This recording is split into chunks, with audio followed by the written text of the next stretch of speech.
ibadah, sholat tobat, wiridan juga segala macam. Coba mulai sekarang tanya, apakah rutinitas yang saya lakukan itu menimbulkan dampak pada diri saya? Kalau tidak, yuk hijrah. Cari kepuasan. Agar rutinitas dirubah menjadi kepuasan. Nih buat para sahabat yang selalu diam, cicing, mengalami inersia fisik, mengalami inersia mental. Secara fisik malas, itu inersia fisik. Secara mental malas. Sok rasakan apa akibatnya? Awak carangke, hidup bosan. Duduk itu istirahat menjadi indah kalau sudah beraktivitas. Ada cicing wae mah bosan. Betul enggak? Sok atuh hijrah. Hijrah. Ubah kelalaian kita yang pasif ini menjadi kesehatan yang aktif. Karena aktif itu sehat. Saya mau aktif dan saya tidak punya pekerjaan. Ya Allah, masih begitu hidup. Apa betul di rumah tidak ada yang bisa dikerjakan? Saya nanya jujur, apa betul di rumah tidak ada yang bisa dikerjakan? Bohong. Bohong. 8 kaca. Betul nggak? Sikat WC. Nah itu ya, tanaman yang kuning-kuning, pepitan. Ada rumput-rumputnya, rabutan. Rawat tanam di rumah kita. Masa nggak ada yang bisa kita kerjakan? Saya tidak percaya kalau di rumah tidak ada yang bisa kita kerjakan. Saya tidak pernah diam kok di rumah. Iya. Sambil berjemur pun saya tidak pernah diam. Berjemur cicing, nggak ada seninya. Sambil berjemur itu lah, apa aja tanaman, apa ya, dikasih pupuk, apa saja. Yang tidak indah dibawa cutter kemudian dipotong-potong yang kuning-kuningnya. Bisa. Jemurnya dapat, kemudian tanaman juga bahagia. Ini masalah kita sebetulnya. Mau hijrah enggak? Mau diam terus dalam inersia fisik? Mau diam terus dalam inersia mental? Mau diam terus dalam kekacauan fisik, kekacauan mental? Tidak mau kita hijrah.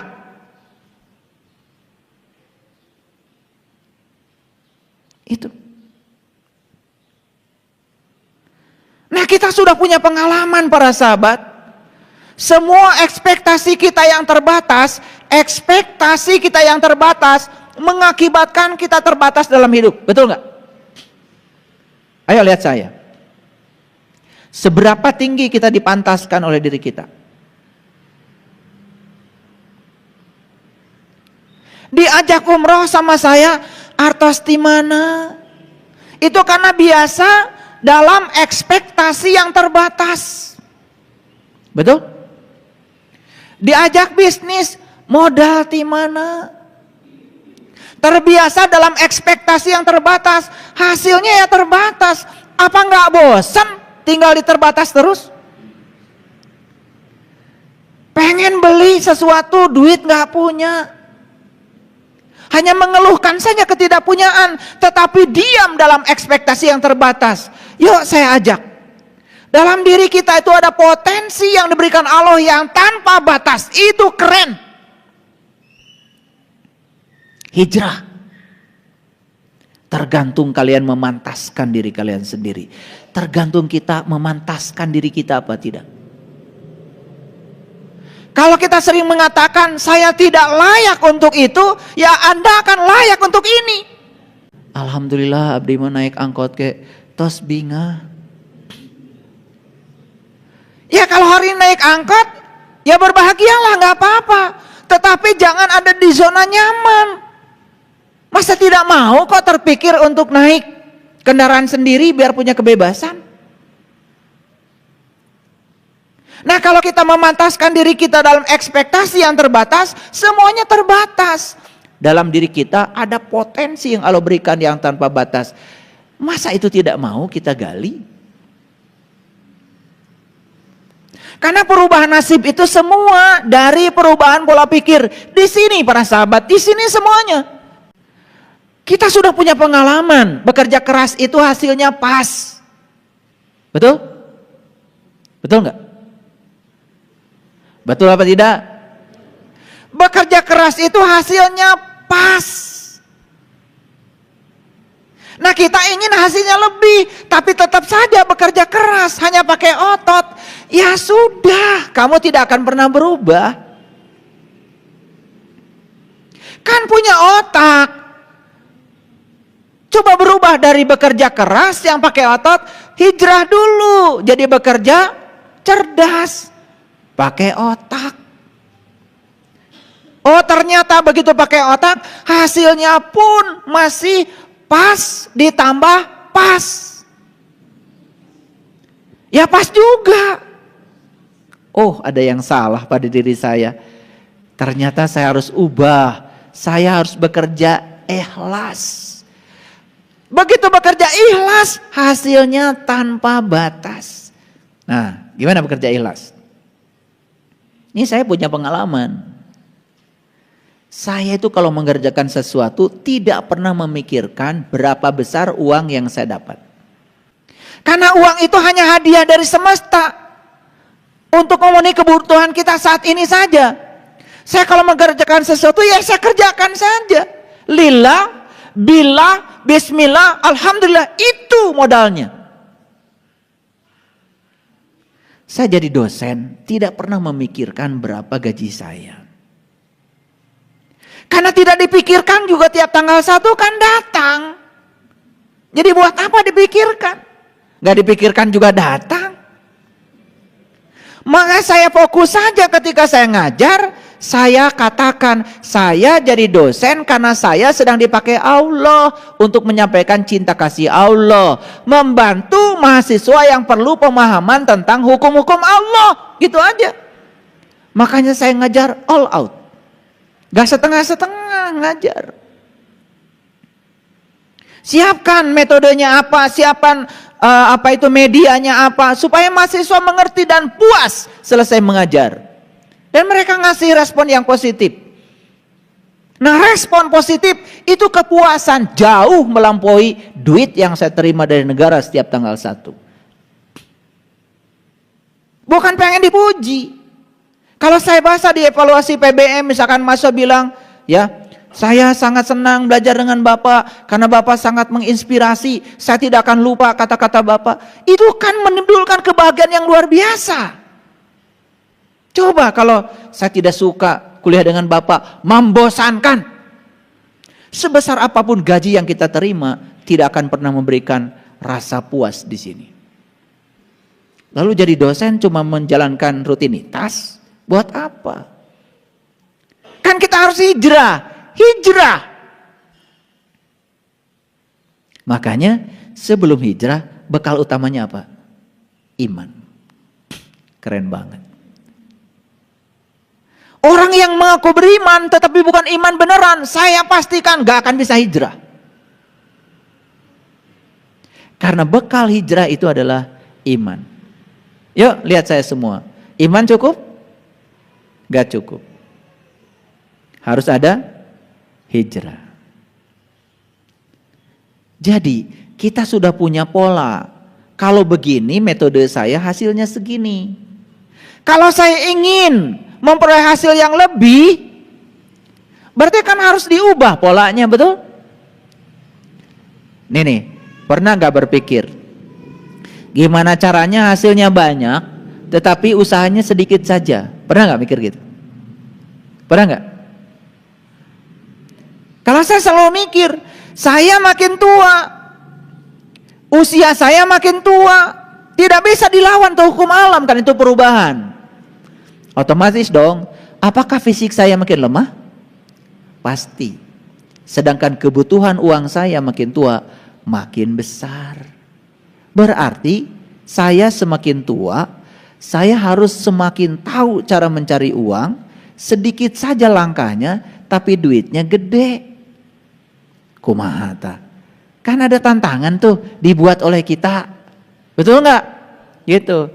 Kalau saya cari uang pada saat muda sama dengan cari uang pada saat tua, sementara tubuh saya semakin lemah, sementara kebutuhan uang saya semakin besar, di masa tua pasti akan saya mengalami ketidakstabilan secara mental. Karena kita tidak merencanakannya. Jadi iman cukup? Enggak. Yang kedua, hijrah. Nih, saya kasih tahu kalian. Yang sudah dibuka mata kolbunya, yang sudah beriman, gak cukup. Fase berikutnya adalah hijrah. Apakah hijrah cukup? Ternyata hijrah saja belum cukup. Apalagi setelah kita beriman gak hijrah. Yang ketiga adalah wajahadu. Bersungguh-sungguh. Jadi jihad itu artinya sungguh-sungguh. Awas, jihad bukan kerja keras. Jihad itu sungguh-sungguh. Sungguh-sungguh dalam hijrahnya. Nih, ingin berubah nasib, tetapi kita tidak sungguh-sungguh hijrahnya. Ya enggak berubah. Jangan jadi kolektor ilmu. Ilmu itu harus diterapkan, mulai. Learning to do sekarang, just do. Mulai. Jangan terlalu banyak berpikir. Nah, lihat saya semuanya. Allazina amanu, modal utama. Wahajaru, yuk transformasikan diri kita, batin kita, pola pikir kita, perspektif kita, sudut pandang kita. Wajahadu, sungguh-sungguh kamu dalam transformasinya. Ini masalahnya, kita ini mohon maaf terlalu banyak mengeluh. Dan saya pastikan keluhan itu pasti terhadap sesuatu yang kita tidak suka. Ulangi, tidak ada yang mengeluh karena suaminya gajinya besar. Ada murid saya datang ke rumah, ayah guru mau curhat, kenapa? Ini saya bingung, suami saya gajinya besar sekali. Terus gimana? Saya juga bingung belanjanya karena duit saya banyak sekali. Saya belum pernah dapat keluhan begitu. Keluhan itu pasti menceritakan sesuatu yang kamu gak suka. Betul? Nah, jadi kalau kita hari ini masih mengeluh, itu tanda bahwa kamu masih punya kebencian. Karena benci selalu untuk yang kamu tidak suka. Dan senang pasti untuk sesuatu yang kamu suka. Betul nggak? Tidak ada orang benci pada hal yang menyenangkan. Betul nggak? Iya. Gimana kemarin piknik dari Bali? Benci sekali saya. Sebab di sana saya kok jadi rileks. Di sana saya jalan-jalan, saya jadi tahu, saya jadi banyak pengalaman. Saya benci, ada nggak? Nggak ada. Benci itu pasti terhadap sesuatu yang kamu tidak suka. Jadi artinya keluhan itu arti tanda bahwa kamu masih punya kebencian. 2. Keluhan itu merefleksikan bahwa kita masih menolak. Muaranya sama, kebencian. Jadi kalau orang masih ngeluh ini, curhat ini, sebetulnya sederhana. Dalam dirimu masih ada kebencian. Itu aja. Dabdi mah teu ngewa kasasaha oge. Iya, tapi kamu masih mengeluh. Itu benci. Makanya saya sering mengatakan, apa yang kamu katakan, apa yang kamu pikirkan, apa yang kamu lakukan, itu doamu yang sebenarnya. Saya mau nanya, kalau mengeluh pakai apa? Pakai kaki, pakai tangan, apa pakai mulut? Pakai apa? Doa. Jadi ketika kita mengeluhkan pakai mulut itu berarti kalian sedang doa. Supaya semua yang dikeluhkan terjadi terus menerus. Nih saya kasih tahu. Kalian mengeluhkan penyakit yang sedang kalian derita ke banyak orang. Doa bukan? Moal cager. Satu-satunya cara ketika kita sedang ada penyakit, satu, yang paling utama, yang paling awal di depan adalah terima dulu.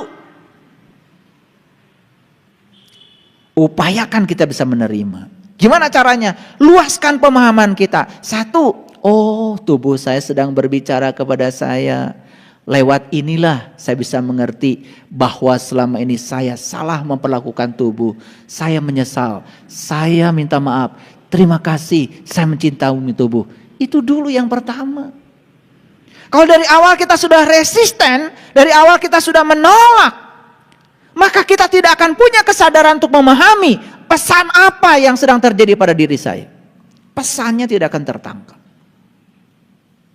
Yang kedua, saya sudah berobat, tetapi ternyata upaya saya selama ini tidak menimbulkan kesembuhan saya. Oh, jangan-jangan ada bawaan karma saya dari kehidupan yang dulu. Karena kesadaran terakhir saya meninggal menjadi kesadaran awal saat saya datang ke sini. Oh, saya mau berupaya memperbaiki alam bawah sadar saya. Ada apa dengan alam bawah sadar saya? Lakukan lagi. Sehingga kita jadi pinter. Sakit memang, tapi jadi pinter. Ditempeleng memang pipi saya, tapi saya jadi tahu cara sholat khusyuk. Hadiahnya adalah tempeleng. Dan kalau saya tidak ditempeleng sama guru saya dulu, saya nggak mikir. Saya mungkin saja sholatnya seperti guru saya. Iya. Saya di rumah, barudak, awaslah gandeng ya. Bada sholat, ini gagah. Sama seperti kalian, mau puasa bikin spanduk, hormati yang berpuasa. Iya tanu eling nu mana?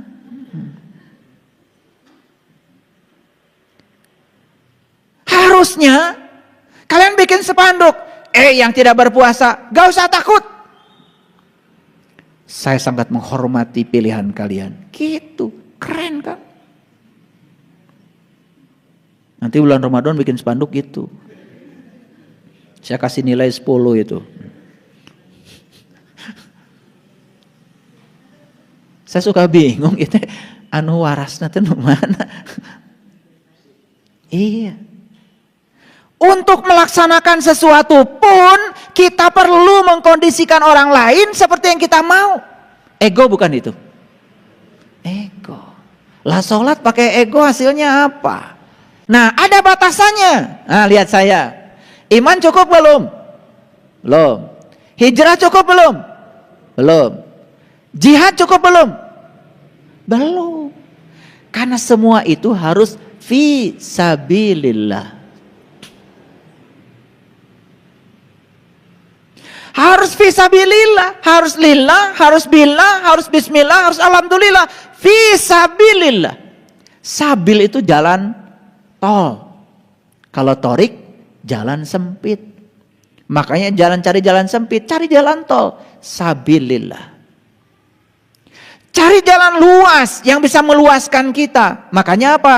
Miliki oleh kita yang bernama kebenaran. Kebenaran kuncinya pertama pengetahuan. Yang kedua cinta. Yang ketiga keadilan. Yang keempat pengabdian. Yang kelima kesabaran. Nah, sarananya apa? Sarananya apa? Sarananya kata Allah, bi amwalihim wa anfusihim. Ternyata sarananya cuma dua. Satu harta, dua diri. Satu harta, dua diri. Nih, lihat saya semuanya. Punya harta enggak sekarang? Punya diri? Nggak mungkin Allah nyuruh sesuatu sama kita yang kita nggak punya. Karena kita punya dua-duanya. Harta tidak selalu uang. Harta tidak selalu uang. Banyak harta pada diri kita. Ayo lihat harta kita pada diri kita. Banyak sekali. Nafas harta bukan? Bisa melihat harta bukan? Bisa mendengar harta bukan? Bisa jalan harta bukan? Bisa pegang harta bukan? Ya Allah. Jantung berdebar, harta bukan. Paru bisa menukar karbon oksigen dengan karbon dioksida. Harta bukan? Harta. Darah mengalir, harta bukan? Ya Allah. Harta kita banyak. Artinya apa? Yang bisa kita lakukan untuk 3 hal ini banyak. Untuk iman, untuk hijrah, untuk jihad, itu kita punya banyak. Nah, maka Allah kasih tahu, a'dhamu darajah. Aku akan angkat derajatmu. Wa ulaika humul faizun, dan pasti kamu akan memperoleh kemenangan. Dalam segala hal para sahabat, dalam segala hal. Awas ya. Siapa yang menang? Yang menang itu adalah mereka yang selalu mengalah. Yang suka mengallah, yang suka mengalah. Makanya mengalah tuh luar biasa bahasa itu. Mengalah. Ternyata kalau kita bacanya pelan-pelan kan jadi mengalah. Mengallah. Makanya kalau kita mengalah dalam konteks mengallah, disitulah faizun itu turun. Disitulah kemenangan akan datang. Gitu. Hari ini kita sudah memperoleh kesimpulan. Jadi hijrah yang harus kita lakukan sekarang adalah transformasi batin yang menyebabkan pola pikir kita, perspektif kita terhadap kehidupan menjadi positif. Tidak ada benar salah, tidak ada baik buruk. Semua yang terjadi, terjadilah. Perubahan ada 2. Satu, perubahan yang bersifat alami, itu tidak akan bisa ditolak. Yang kedua, perubahan yang bisa kita lakukan prosesnya oleh kita sendiri. Perubahan yang bersifat alami, biarkan saja. Karena saat kita membiarkannya, tidak menolaknya, tidak menghujatnya, tidak menghukumnya, tidak mengomentarinya, berarti kita tahu bahwa sebetulnya membiarkan berarti sadar. Di balik semua peristiwa ada sang kehadiran, ada sang keberadaan yang maha pengasih, yang maha penyayang. Tidak ada satupun di semesta ini yang bukan karena cinta kasihnya. Apakah menua itu merupakan cinta kasih Allah? Buktikan. Jangan suka ngomong aja, buktikan. Menua itu adalah cinta kasih Allah. Buktikan. Ketika kita menua secara fisik, ada kesadaran dalam diri kita. Duh, kalau saya juga menua secara mental, kalau saya melemah secara fisik, kemudian saya melemah juga secara mental, apa jadinya ya saya? Maka biarkan fisik ini menua karena itu alami, tetapi ada yang bisa dihijrahkan oleh kita. Saya tidak mau menua secara mental. Saya tidak mau menua secara spiritual. Jiwa saya harus kuat, jiwa saya harus kokoh. Biarkan fisik menua, tetapi kebijaksanaan saya mulai muncul. Kesadaran saya mulai muncul. Kan keren. Itu namanya kita bisa membuktikan bahwa menua itu adalah cinta kasih Allah. Kan yang dibutuhkan oleh kita cuma satu. Selalu sadar bahwa tidak ada yang terjadi di semesta ini yang bukan karena kehadirannya. Sadar semua yang terjadi di semesta karena cinta kasihnya. Itu saja yang kita selalu sadari, itu sudah sangat luar biasa. Jadi para sahabat, orang-orang yang beriman, orang-orang yang berhijrah, orang-orang yang sungguh-sungguh hijrahnya dibatasi dalam jalan Allah, dikasih oleh Allah 2 perangkat kepada kita, 1 harta, 2 diri, maka akan ditinggikan derajatnya oleh Allah. Nah, siapa yang ditinggikan derajatnya oleh Allah? Kelihatan sekarang. Orang yang ditinggikan derajatnya oleh Allah, dimanapun dia ada, pasti akan merubah keadaan menjadi lebih baik. Bahkan orang ini ditempatkan di neraka pun, dia bisa ubah tuh neraka jadi surga. Sekarang, apakah derajat saya sudah tinggi atau tidak? Sederhana. setelah ini dicek. Yuk, di mana kalian berada sekarang? Di mana kalian tinggal? Yang paling sederhana, kalian tinggal di rumah bersama keluarga. Apakah kehadiranmu membuat suasana keluarga semakin damai? Apakah kehadiranmu di rumah disyukuri? Atau kehadiranmu di rumah malah disesali? Kepergianmu malah disyukuri? Berarti ada yang tidak beres. Jadi jangan nunggu hari kiamat, jangan nunggu akhirat untuk tahu apakah derajat saya tinggi atau derajat saya rendah. Ukurannya adalah di sini, saat ini, sekarang. Terima kasih. Assalamualaikum warahmatullahi wabarakatuh.